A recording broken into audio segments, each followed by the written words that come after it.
What's up, guys? Welcome to another video on Parker Military Read a Book. And today we're going to be doing What if Taiwan made an empire in 2022? If I don't sound right, that's because I am sick. I do not have COVID. I'm pretty sure I have the cold. It's normal old cold. So, let's begin. So, during this entire video, Taiwan will be represented by red. So, let's begin. So, in this world, China has prepared all of its preparations to invade Taiwan, which they do so.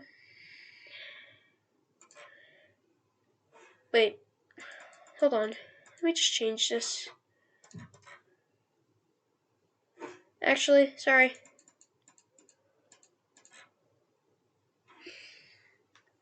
And so begins the Second Chinese Civil War.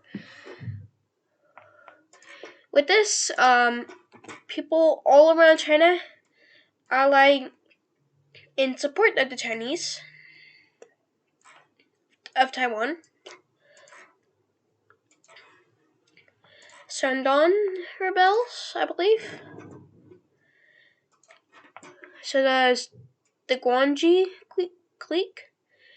I'm sorry if I'm mispronouncing these. These are names from Hoi 4. So these areas rebel against the PRC with the help of Taiwan. So this does not sit well with the people of East Asia.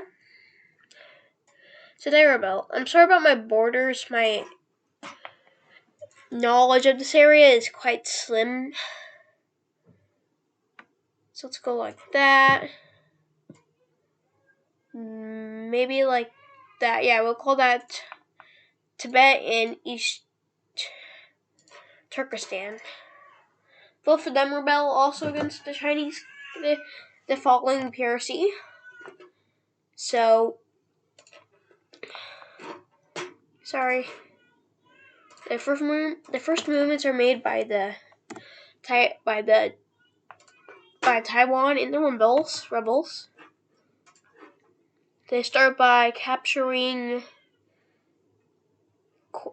ports along the coast. As they move along, people will join their cause to liberate China.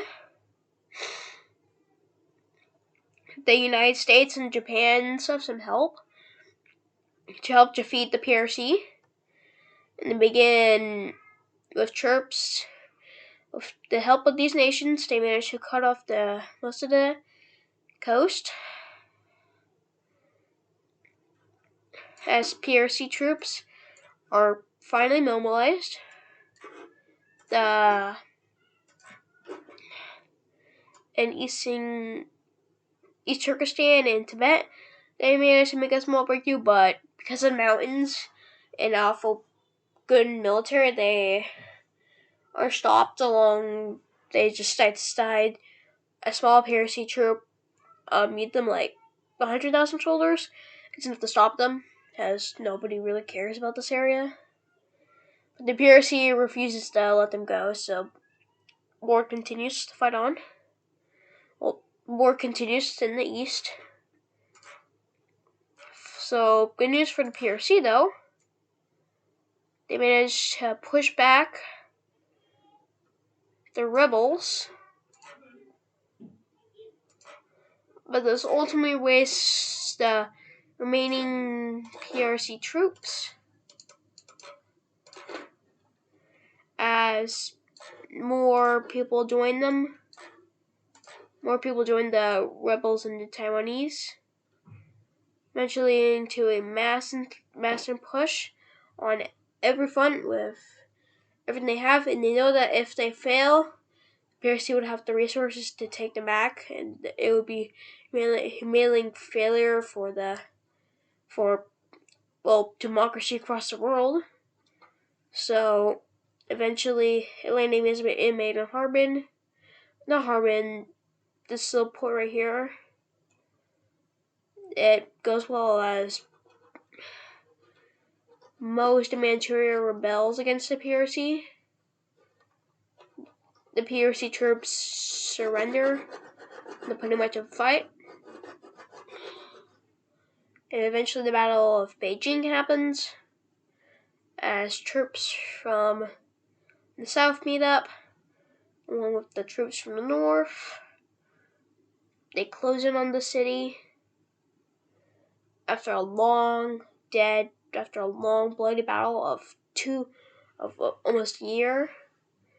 The city finally falls. By this point, the PRC staff is officially given to it, and the government flees to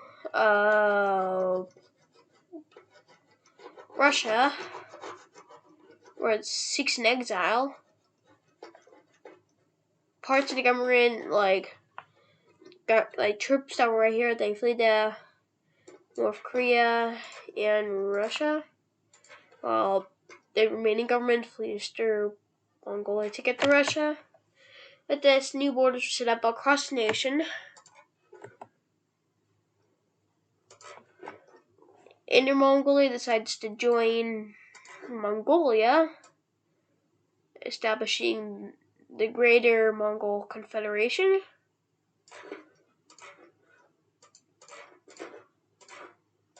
With that, that's done. These two nations lead the war. Actually, that's bad. Hold on, I'm terribly sorry.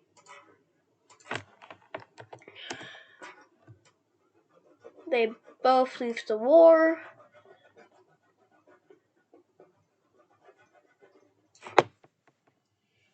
So does Inner Mongolia, with the establishment of the United Mongol Republic. Mongolia has become a lot stronger than it was. And for the remaining territories of the old PRC, it is decided to be annexed by none other than Taiwan itself. The government is a much more democratic government than it was for the first Chinese Civil War, and it is much more stabilized, as they put a lot more effort into organization than they did back in PRC times. Well, back in Chiang Kai-shek times. With this, the PRC forces continue to remain in warfare, as not everybody's happy. Many pro PRC troop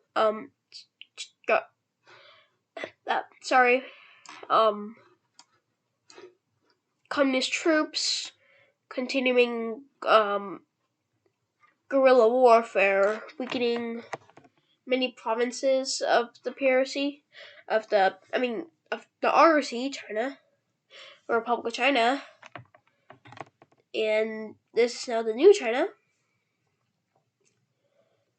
So they want to establish a new China, a China that is democratic, and they want to wipe out every single communist force on Eurasia, especially its borders. I'm talking about certain North Korea, Vietnam, Laos, and Cambodia.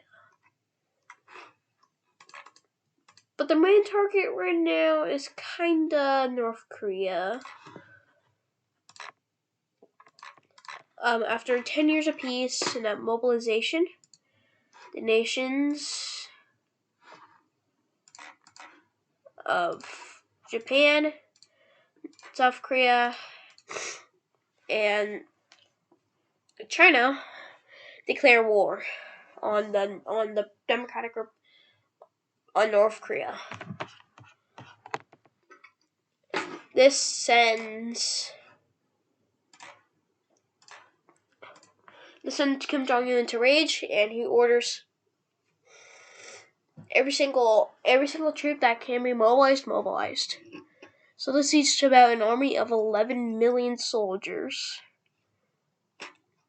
which is almost half of China's population, North Korea's population. Most of the 2 million of them are children, by the way.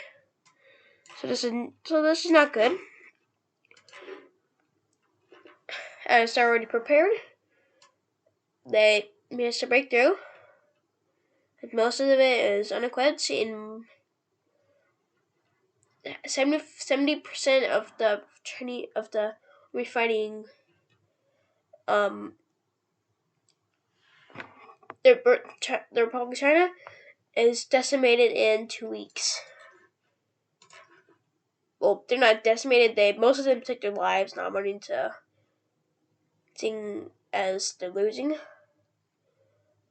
After their entire coast is captured, North Korea falls swiftly, and so does the government. Harsh terms are set upon the people of North Korea. Well, not harsh, but the Kims are out of power, and North Korea's no more, and we just have Korea.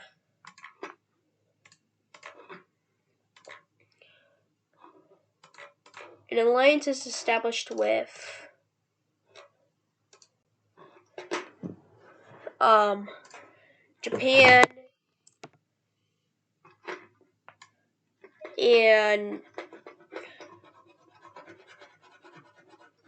Japan and Korea. This is a massive achievement for global peace.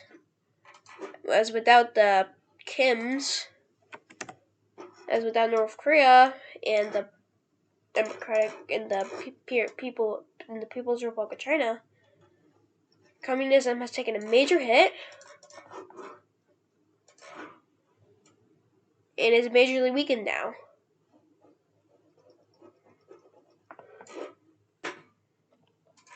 With this, many communists want to fight for a new PRC and reestablish it. But with guerrilla warfare on both sides, they're extinguished in about 2 months, as many people lose hope. With this, the RC turns its eyes towards the south, and with the help of people, especially in the south of Vietnam, I'm joking. Most people, there's no rebels inside these countries since, well, they're communist dictatorships aren't that bad, but still see them as dictatorships. ROC troops swiftly move into the north and capture most of the north part. A very strong defense is set up right here, but using Navy, they managed to establish boop, boop, boop, boop,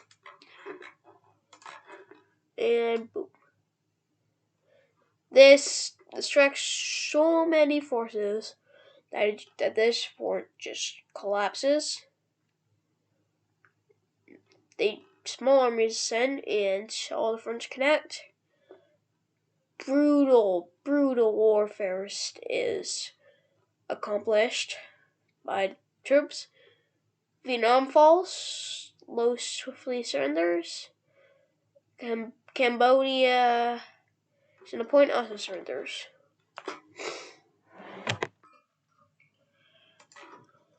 There's no point in having these countries still remain, as the region is called Indochina. China decides to they're part of the ROC now.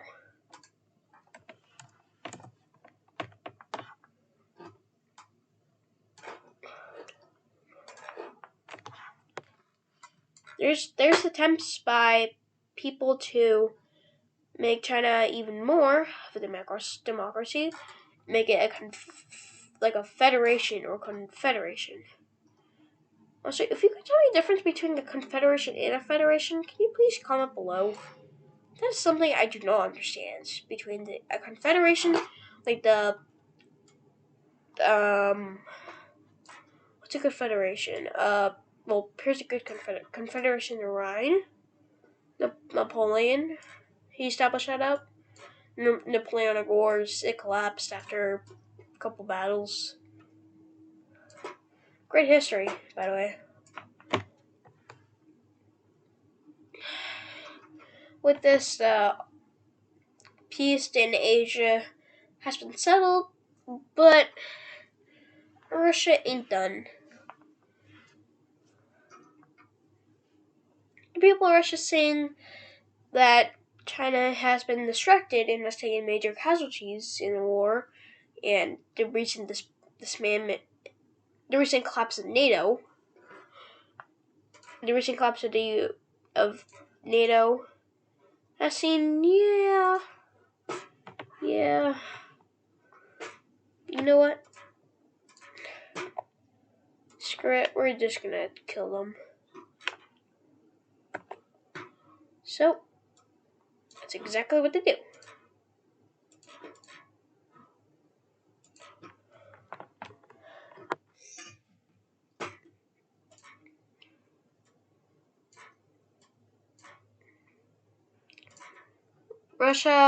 Russian mobilization is astonishing fast.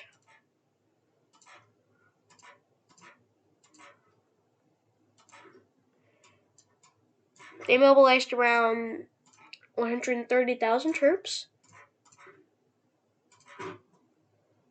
and they eventually call in their puppets into the war.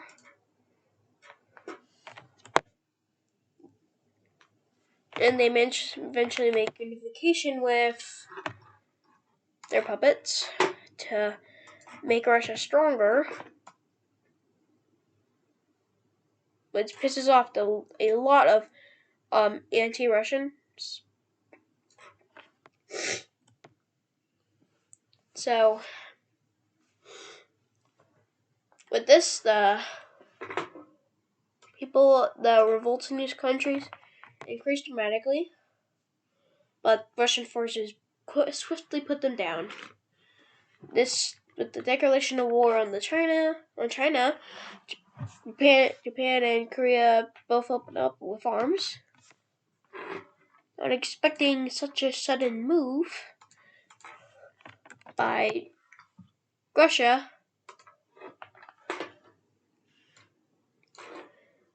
Manchuria is well undefended, as most of the army had been sent down south to deal with the stomach in Vietnam. With this, Russians swiftly push in, and they also managed to capture parts of Korea. But they also managed to make a landing in Japan. But this is as far as they were able to get, as well, they're just stopped. And now if the Chinese army have arrived, most people lose hope.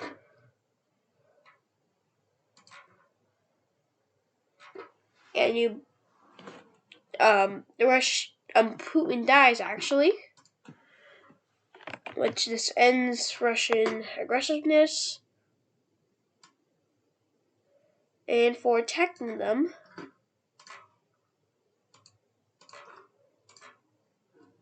Russia is forced to hand over territories. These territories consider of Vladivostok and stuff, which just weakens Russian presence the East, and Russia diverts more attention from the East to defend the West from future things,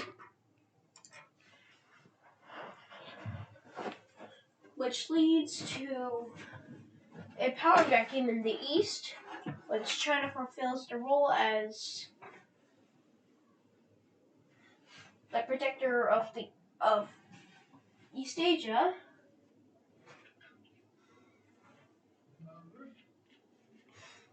which fulfilling the role well.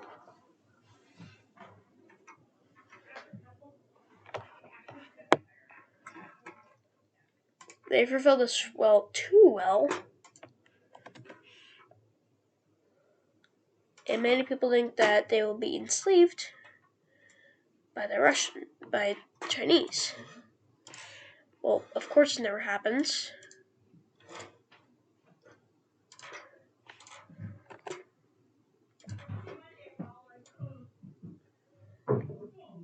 And China, Japan, and Korea established the Nanjing Pact, which its main and really only goal is to protect Asia from wars, death, anything really having to not bring peace to Asia. The Nanjing Pact will intervene. Guerrilla warfare continues in China, but it continues to decrease less and less as communist forces begin to see that, hey, the Republic of China isn't that bad now anymore. So, any hopes of a communist or insurgence in China begins to really fade away after the war. Russia is utterly humiliated by the war, especially former leaders. The old Putin's government collapses into a new era of Russia, when the many people hope that will bring peace and prosperity to New Russia. So with this, thank you for watching. This is what if Taiwan made an empire in 2022.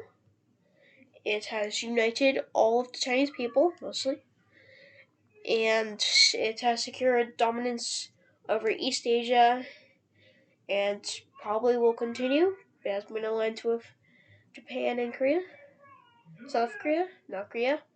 So I hope you enjoyed. Goodbye.